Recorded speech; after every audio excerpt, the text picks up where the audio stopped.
Once upon a time, a long time ago, a little princess lived here at Carew Castle. Her name was Ellen. One day, her father the king called her over and said, "Ellen, I have a present for you. I want you to look after this precious ball and not to lose it if you go out to play." So Ellen went out through the gates of the castle and she threw the ball up in the air and she caught it.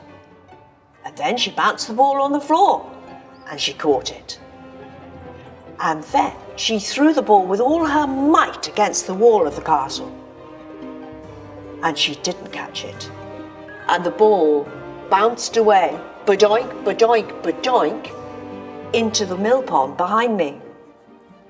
Oh no! She ran over to the edge of the water and pulled off her shoes and socks and waded in, but she couldn't find the ball.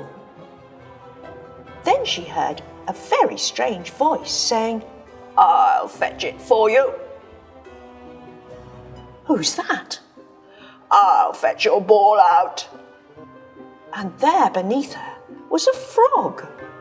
And the frog leapt into the water and came out very soon with the ball on his nose. "Oh, thank you, Mr. Frog. You found my ball. Would you like a cup of tea with us at the castle?" "I'd like that very much," said the frog. So over a cup of tea, the princess told her father what had happened. "Thank you, Mr. Frog, for finding the ball," said the king. "Is there anything I can do for you?" The frog said, "Well, I would like a kiss from Princess Ellen." "Go on then," said the king. "Go on, Ellen, give the frog a kiss." So Ellen puckered up her lips and gave the frog an air kiss. "No," said the king. "Give the frog a proper kiss." So once again, Ellen puckered up her lips and she gave the frog a kiss on the lips.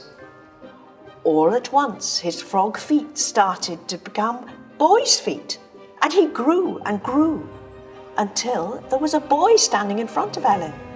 "Who are you?" she asked. "I am Prince Thomas. A wicked witch put a spell on me and said that I wouldn't turn back into being a prince until a proper princess gave me a kiss." So the two of them, Thomas and Ellen, grew up together at the castle. And eventually they fell in love. And they lived happily ever after at Carew Castle.